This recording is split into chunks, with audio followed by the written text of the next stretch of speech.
Aloha, bringing love to you. I was sitting here contemplating how a rooster crows and a crow hawks, being the sound that they make. I was also contemplating, how can I get myself to more people? Because I have been training as a holistic health practitioner for about 7 years, and about 10 modalities of bodywork. I am a craniosacral therapist, Reiki Master level Kundalini attuned, which is to say the vital life force or creative energy, which is to say I am practicing Tantrika and sexual energy. What I've learned over the years in working with thousands of people is that we all have patterns. A teacher of mine likes to say that you are the center of the mandala. If we think about a mandala, it has patterns repeating from the center. And the human spirit is the same way. Spira means to breathe, to live. Spira, to inspire or take a breath in. This was the etymology of fire as well.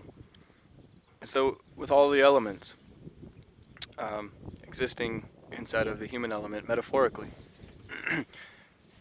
and this is what I've become trained in looking at, especially through the framework of Jungian psychology and dreamwork. I've been developing different techniques with my clients and in sessions, outside of sessions. Primarily my work now is done over the phone or over something like this, Skype session, where it's likely that I have the tool and it's likely that I'm skilled in the tool that I use that would help you get past your roadblock, let's say. And I employ Socrates' philosophy of all I know is I know nothing. And what I think that he was meaning by this was to be present with what is and what is showing up.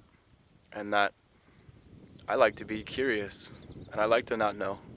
I like to be creative in discovering who you are and how this roadblock is truly the antidote to whatever problem you think is coming up for you.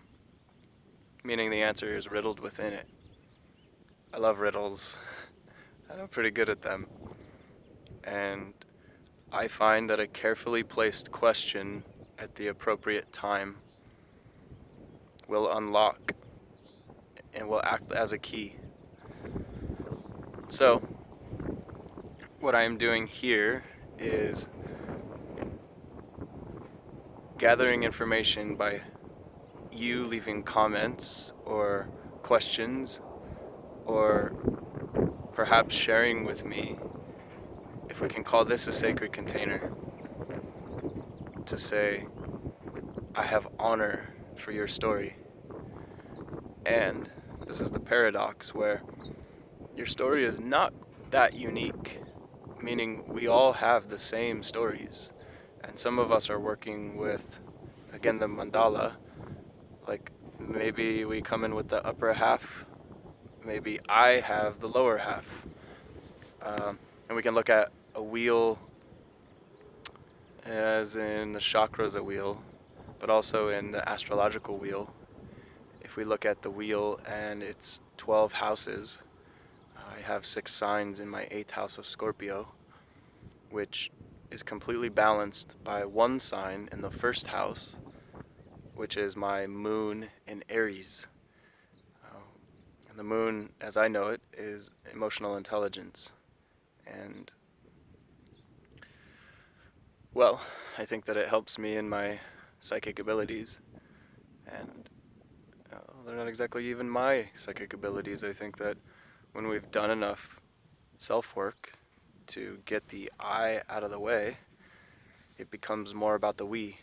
And so what I'm suggesting is that we have many things in common, including our stories. This is something that I just learned and became skilled in my travels, in landing in a place called Ashland, Oregon. Ashland is where the Shakespeare Festival takes place. And I participated in multiple transformational theater performances where my story was highlighted and then performed in front of groups of people. And I learned how to release my story into the collective for a collective healing. And then we all got to look at it and share about how it cross-pollinated within our own personal story. Right? So this is micro to macro. And this is where the healing can take place.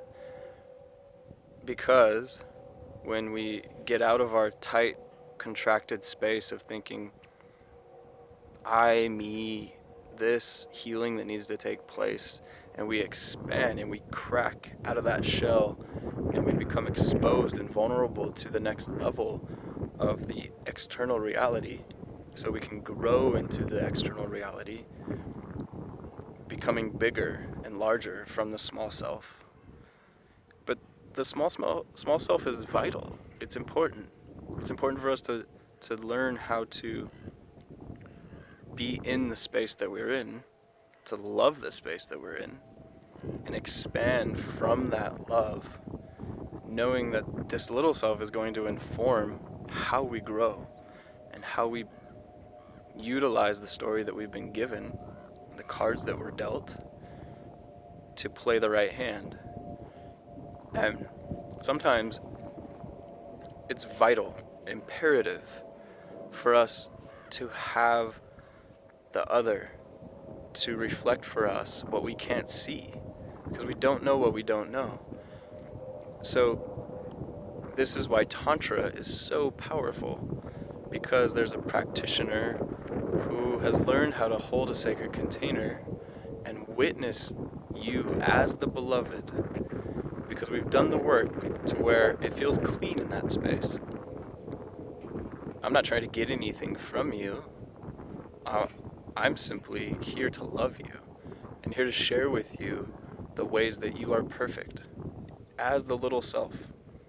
Here's how it's perfect. It's because your story is meant to inform you to help you get to the next level. And so I've become skilled and trained in listening to multiple levels and layers and dimensions and densities and depths and what's being said behind the words, but also really refined in what's being said, and that we're all storytellers. So it's likely when you're listening to someone's story that they're going to tell you exactly what's wrong or exactly how to help them get to the next level, if they're ready. Here's where a container comes in. There's a monetary exchange to say, I am trusting in you that you can hold this container, you can hold me, and you can help guide me into my next level. That's the exchange. This is what I'm doing week in and week out, and this is what I would love to do with you. So, with that, aloha. I love you.